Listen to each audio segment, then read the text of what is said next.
Hello नमस्कार, आप सभी का सफलता क्लास पर बहुत बहुत स्वागत है।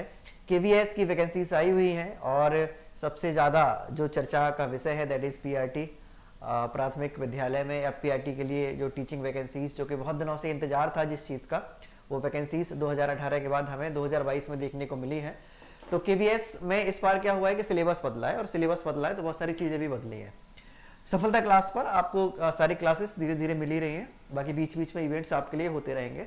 कल भी एक इवेंट हम लोगों ने किया था, कल भी एक क्लास हम लोगों ने की थी, that was for pedagogy. Pedagogy के लिए वो क्लास थी। आज की जो हम क्लास करेंगे, तो आज की क्लास में मैंने सोचा कि 2022 पर जाने से पहले क्यों ना हम 2018 में जो केवीएस का पेपर हुआ था, तो उसमें जो क्वेश्चंस पूछे गए थे थोड़ा एक बार सेक्शन वाइज उन पर नजर डाल लेते हैं। तो अभी इस 10 से 15 मिनट की इस वीडियो में मैं आपको स्टैटिक जीके, क्योंकि पेडागोजी के बाद स्टैटिक जीके और करंट अफेयर एक ऐसा सब्जेक्ट होता है जो बहुत चहकता महकता होता है, डिमांड में होता है। तो इस 10 से 15 मिनट के इस वीडियो में मैं 2018 में जो पेपर हुआ था, 2018 में केवीएस में पीआरटी वाले सेक्शन में, पीआरटी वाली वैकेंसीज के लिए जो पेपर हुआ था, उसमें जो स्टैटिक जीके और करंट अफेयर के जो क्वेश्चंस पूछे गए थे, वो मैं आपको बताने की कोशिश करूंगा, वो हम एनालाइज करेंगे। उससे हमें ये आइडिया होगा कि केवीएस में कैसे स्टैटिक जीके और करंट अफेयर के क्वेश्चंस पूछे जाते हैं। अगर मैं बात करूं कि 2018 में जो करंट अफेयर या फिर जनरल नॉलेज जो था, वो दोनों ही 10 नंबर के थे, ठीक है।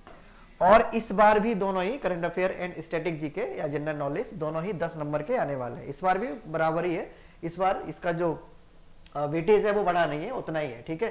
कुछ चीजों का वेटेज घट गया है, जैसे रीजनिंग का पहले 10 था, अब 5 हो गया है, ठीक है। तो कुछ का घटा है, लेकिन जनरल नॉलेज और करंट अफेयर आपका उतना ही 10 नंबर का था, 10 नंबर का ही होने वाला है। अब ये 10 नंबर आपके लिए बहुत इंपॉर्टेंट है, बहुत महत्वपूर्ण है। ये ऐसे इसमें क्वेश्चंस पूछे जाते हैं जो कि अगर आपने कहीं भी पढ़े होते हैं ना, एक नजर भी अगर आपने देखे हुए हैं, तो आप इजीली कर पाओगे। इतने आसान प्रश्न पूछे जाते हैं। अभी मैं दिखाता हूं आपको कि 2018 में कैसे प्रश्न पूछे गए थे। बहुत इजी ऐसे प्रश्न। अगर आप डेली अगर आप न्यूज़पेपर भी पढ़ते रहते हो ना, अगर आप डेली न्यूज़पेपर पढ़ते रहते हो, फिर भी आप उन क्वेश्चंस को कर पाओगे, इजीली कर पाओगे। इतने आसान क्वेश्चंस पूछे गए थे। इसका पार्ट 2 में इसका सेक्शन था, और पार्ट 2 जो था वो that was for general knowledge and current affair. अब देखो, ये 21वां प्रश्न पूछा गया था, 21 नंबर पर ही आया था उसमें। तो पूछा गया था कि when was goods and service tax GST introduce in India, कि भारत में जीएसटी कब इंट्रोड्यूस किया गया था। अब देखो, इस प्रश्न से एक चीज हमें समझनी है कि ये उस समय करंट अफेयर का क्वेश्चन रहा होगा, क्योंकि ये 2018 में पेपर हुआ था, ठीक है। 2018 में वैकेंसीज आई थी, तो 2018 के आसपास का ये करंट मुद्दा था, GST goods and service tax वाला। लेकिन अब 2022 में पेपर होगा या 2023 में जाके पेपर होगा, तो अब आपसे जीएसटी नहीं पूछा जाएगा, ठीक है। अब आपसे जीएसटी नहीं पूछा जाएगा कि जीएसटी कब इंट्रोड्यूस हुआ था। अब अभी का कोई जो मुद्दा होगा, अब अभी वर्तमान 2020 से लेकर 2022 तक जितने भी मोस्ट इंपोर्टेंट जितने भी अमेंडमेंट हुए हैं या कोई महत्वपूर्ण चीजें जो कि पॉलिटी में हुई हैं, ठीक है, कोई महत्वपूर्ण चीजें जो पॉलिटी में हुई है या भारतीय संसद के द्वारा हुई है, कोई महत्वपूर्ण कोई एक्ट आया है, कोई ऐसी कोई बहुत ही इंपोर्टेंट कोई चीज आई है जो भारतीय संसद के द्वारा पारित की गई है, तो ऐसी चीज अभी 2020 से लेकर 2022 के बीच की अगर कोई भी ऐसा कोई एक्ट है या कोई नियम है, कोई अधिनियम है, कोई नया नियम है जो सरकार के द्वारा लाया गया है, तो वो आपको पता कर लेना है, ठीक है। अब देखिए, जैसे इसका जो आंसर है वो तो बहुत इजी है। जुलाई 2017 में GST goods and service tax pass किया गया था, लाया गया था। 2016 में एक्ट पारित किया गया था, 101 संविधान संशोधन था, ठीक है। वन नेशन वन टैक्स नाम से इसे पारित किया गया था। तो ये तो इजी है, लेकिन हमें इससे ये सीख लेनी है कि अभी वर्तमान में कौन सा क्वेश्चन पूछा जा सकता है, ठीक है। तो अभी वर्तमान में मतलब अभी 2023 में जो पेपर होगा, उसमें 2020 से लेकर 2022 के बीच के 2 सालों में जो महत्वपूर्ण चीजें हुई हैं भारतीय संसद के द्वारा, या कोई महत्वपूर्ण कोई विधेयक आया है, वो आपको थोड़ा याद कर लेना, उसके बारे में थोड़ा देख लेना है, ठीक है। अब देखो, अगला प्रश्न ये पूछा गया था। एक चीज और मैं बता देता हूँ, जीएस मिक्स कर देता है इसी में। स्टैटिक जीके का मतलब ये होता है जनरल नॉलेज यानी सामान्य ज्ञान। अब वो सामान्य ज्ञान किसी का भी हो सकता है, पॉलिटी का भी सामान्य ज्ञान हो सकता है, हिस्ट्री का भी सामान्य ज्ञान हो सकता है, ज्योग्राफी का भी सामान्य ज्ञान हो सकता है। जनरल नॉलेज का मतलब होता है जनरल नॉलेज यानी सामान्य ज्ञान जो आपको पता होना चाहिए, एज अ टीचर या एज अ भारत के एक नागरिक को जो पता होना चाहिए, वो केवीएस इसमें अपेक्षा करता है आपसे। अब दूसरा देखो प्रश्न है, हालांकि ये हिस्ट्री का क्वेश्चन है, लेकिन है ये जीके में, ठीक है। प्रश्न आपका था कि इब्न बतूता ने दिल्ली की रक्षा दीवार में निम्नलिखित में से किस द्वार की पहचान सबसे महान के रूप में की थी। मतलब जब इब्न बतूता आया था तो उसने दिल्ली की रक्षा दीवार के रूप में सबसे महान किसे माना था कि ये सबसे ग्रेट वॉल है दिल्ली की रक्षा के लिए? गुर दरवाजा, बदायूं दरवाजा, दिल्ली दरवाजा या मांडवी दरवाजा? अब ये प्रश्न नहीं पूछा जाएगा आपसे, मैं फिर आपको बता देना चाहता हूं कि ये प्रश्न नहीं पूछा जाएगा KVS 2023 में, ठीक है? मुझे थोड़ा सर्दी जुकाम है तो शब्दों को समझ लेना, क्योंकि मेरी नाक बंद है आज लेकिन आवाज तो आ ही रही होगी अब तक। 2023 में जो पेपर होगा उसमें ये नहीं पूछा जाएगा, ये इस चीज की गारंटी मैं देता हूं आपको। और बताओ, पर इससे संबंधित पूछा जा सकता है, यानी भारत में जो यात्री आए थे, जब हम EVS पढ़ते हैं तो वहां पे हम पढ़ते हैं यात्रा और यात्री, यात्रा और यात्री, ठीक है? उसी टॉपिक से आए हुए ये क्वेश्चन है।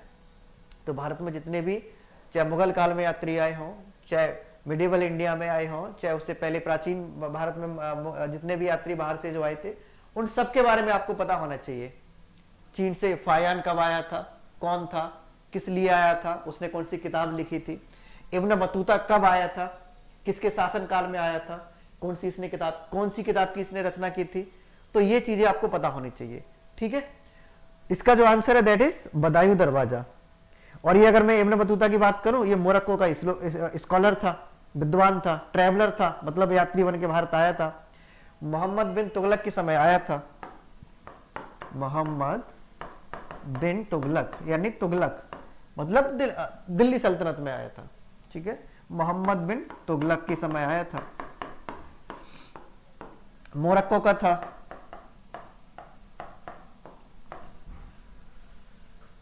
अब मैं एक प्रश्न आपको देता हूं, इसका जवाब आपको ना वीडियो के कमेंट में बताना है, ठीक है? चंद्रगुप्त मौर्य के शासन काल में कौन सा यात्री आया था भारत में और किसका राजदूत था वो? बताइए, बहुत महत्वपूर्ण सवाल है, पूछा जा सकता है, पूछा जाता है कई एक एग्जाम में पूछा भी गया है। इब्न बतूता मोरक्को का था, स्कॉलर था, मोहम्मद बिन तुगलक के शासनकाल में आया था, ठीक है?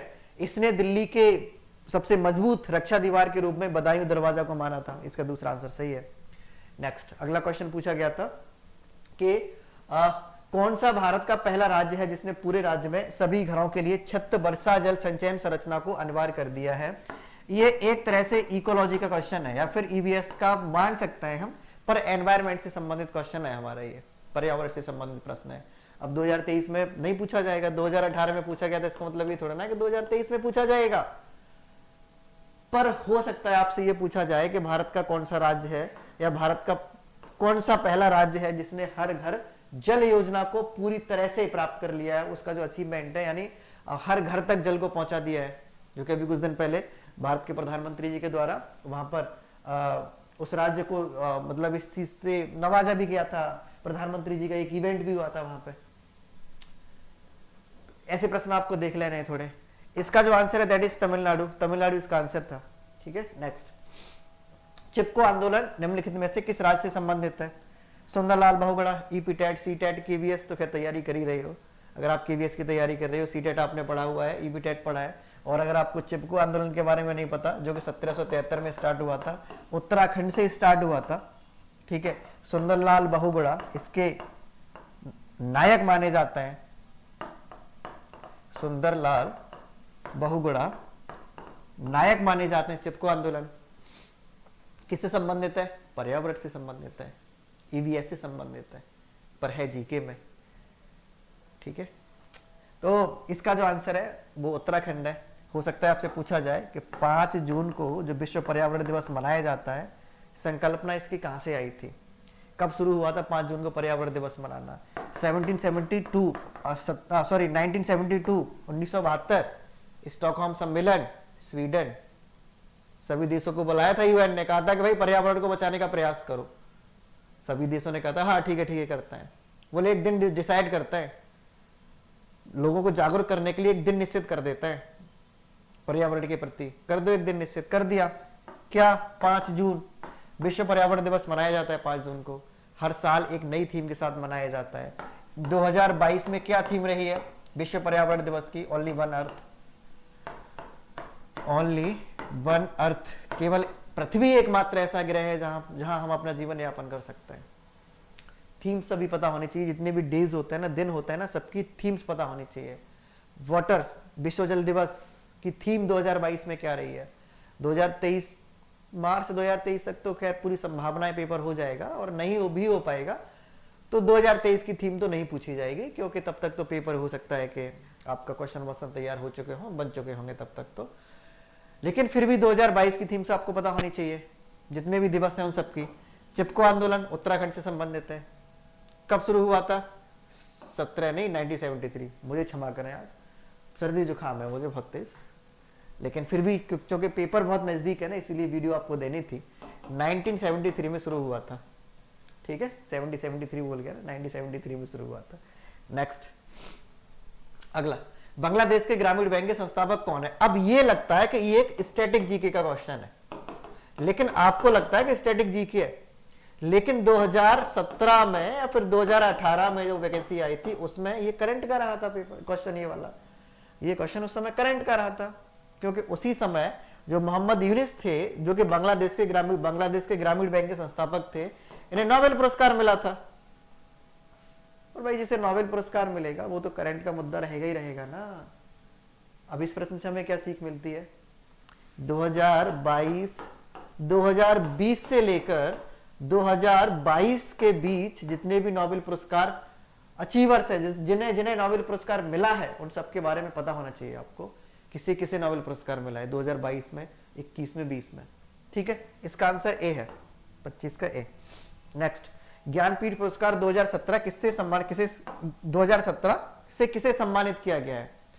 यह पुरस्कार एक टॉपिक पढ़ता है हम जीके में, भारत के प्रमुख पुरस्कार, जैसे भारत रत्न, ज्ञानपीठ पुरस्कार, द्रोणाचार्य अवार्ड, अर्जुन अवार्ड, ठीक है, तो ऐसे कुछ प्रमुख अवार्ड हैं जो आपको पता होने चाहिए। तो ये सभी अवार्ड्स जो कि 2020 से लेकर 2000, देखो एक चीज ध्यान में रखना है, जो भी तैयारी आप करो 2020 या फिर 2021 से लेकर 2022 के बीच की जो चीजें हुई है ना, वो सारी आपको ध्यान में रखनी है। कोई भी तैयारी करो, मतलब चाहे आप सिर्फ केबीएस के लिए नहीं, चाहे आप किसी भी एग्जाम के लिए तैयारी करो, आप पेपर उठा के देख लो, जरूरी नहीं है कि करंट जो पूछा जा रहा है वो हाल फिलहाल का पूछा जा रहा हो। 2020 के बाद भी जो घटनाएं हुई हैं, 2020 में भी जो घटनाएं हुई हैं, उनके बारे में भी पूछा जा रहा है। पर वो क्या है कि कोई करंट न्यूज होती है ना, जब वो पुरानी हो जाती है तो फिर वो स्टैटिक जीके का रूप धारण कर लेती है, फिर वो हमारे लिए स्टैटिक जीके बन जाता है। पर वो स्टैटिक जीके कहीं ना कहीं या कभी ना कभी करंट अफेयर रहा था, करंट वाली चीज रही थी। ज्ञानपीठ पुरस्कार 2017 से किसे सम्मानित किया गया? उस समय तो कृष्णा सोबती को सम्मानित किया गया था, लेकिन 2022 में किसे सम्मानित किया गया है? ठीक है, 2022 में किसे सम्मानित किया गया है? या और भी जो भारतीय पुरस्कार हैं, अर्जुन अवार्ड किसे मिला है, खेल रत्न पुरस्कार किसे मिला है, ये जो सभी अवार्ड्स है ना, वो सभी आप याद करना।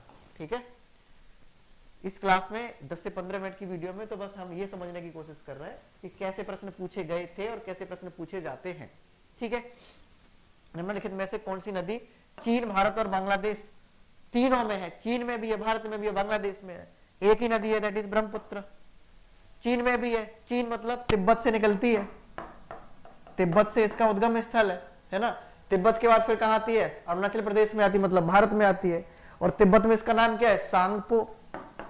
तिब्बत में इसका नाम सांगपो, हो सकता है नाम भी पूछ लिया जाए कि तिब्बत में नाम क्या है। तिब्बत के बाद फिर कहां आती है? अरुणाचल प्रदेश। अरुणाचल प्रदेश मतलब भारत, और भारत में आते ही तो ये जो ब्रह्मपुत्र नदी है, ब्रह्मपुत्र तो ये बाद में नाम पड़ता है, तिब्बत से निकलती है। और तिब्बत किस में आता है? चीन के अंडर में आता है तिब्बत, तो मतलब चीन भी हो गया, यानी जो ब्रह्मपुत्र नदी है वो तिब्बत से निकलती है, यानी चीन से निकलती है। जहां इसका उद्गम स्थल है यानी तिब्बत, तो वहां तिब्बत में इसका नाम सांगपो नदी है।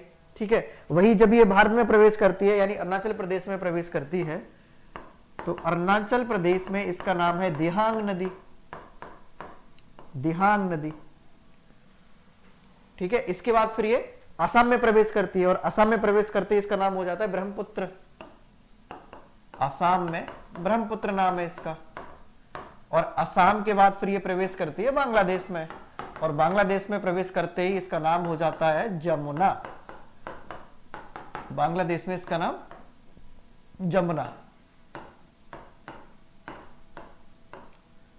ठीक है, उधर बंगाल की तरफ से आ रही होती है, गंगा का जो संयोजन नदी है, दोनों मिलते हैं और दोनों मिलके फिर बंगाल की खाड़ी में गिरता है। ठीक है, तो देखो कहने का मतलब ये है कि प्रमुख नदियां हैं, ये नदी वाला टॉपिक है। नदी जो भी प्रमुख है, भारत की सबसे लंबी नदी कौन सी है, भारतीय नदी तंत्र को या इंडियन रिवर सिस्टम को कितने भागों में विभाजित किया गया है, 2 भागों में, हिमालय रिवर और पेनिसुलर रिवर। अब ये जो ब्रह्मपुत्र नदी है ये कौन सी है, हिमालय रिवर है या फिर पेनिसुलर है, हिमालय रिवर है। कहाँ कहाँ इसका क्या क्या नाम है, बांग्लादेश में क्या नाम है, तिब्बत में क्या नाम है, अरुणाचल प्रदेश में क्या नाम है। कभी ऐसा भी हो सकता है पूछा जाए कौन सी नदी है जो भारत और पाकिस्तान दोनों में है, कौन सा नदी तंत्र है जो भारत और पाकिस्तान दोनों में है, कौन सा नदी तंत्र है जो भारत पाकिस्तान, कौन सा रिवर सिस्टम है जो इंडिया और पाकिस्तान दोनों में है।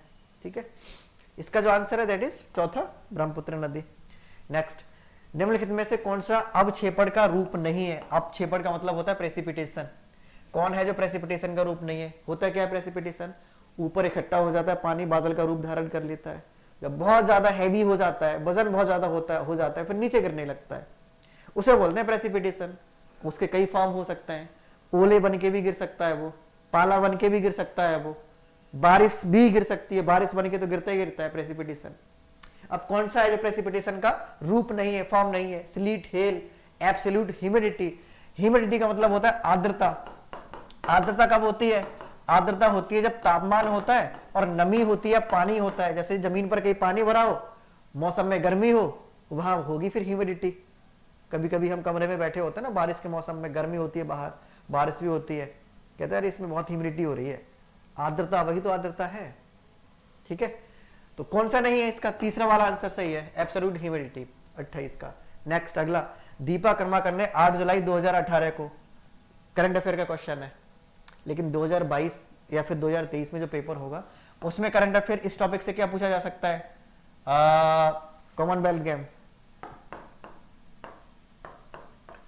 कॉमनवेल्थ गेम बर्मिंघम में हुए 2022 वाले, 2026 वाले कहां होंगे, ऑस्ट्रेलिया में होंगे।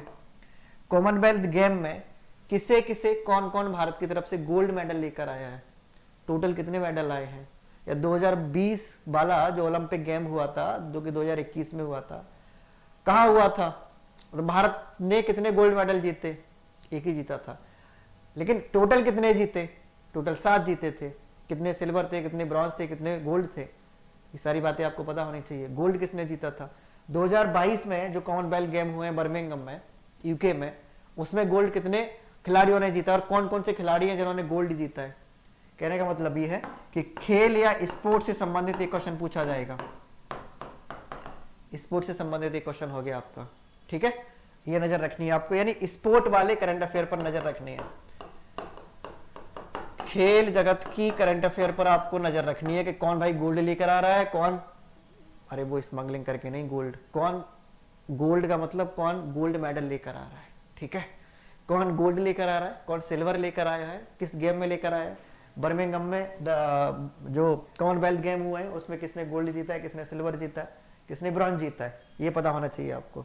नेक्स्ट अगला अंतिम प्रश्न, जो कि जीके का अंतिम प्रश्न था, कौन है, किस देश ने 2018 में एशियाई खेलों की मेजबानी की थी। एशियाई खेल, अब देखो जैसे कि अभी मैं बता रहा था, स्पोर्ट्स से 2 क्वेश्चन हो गए।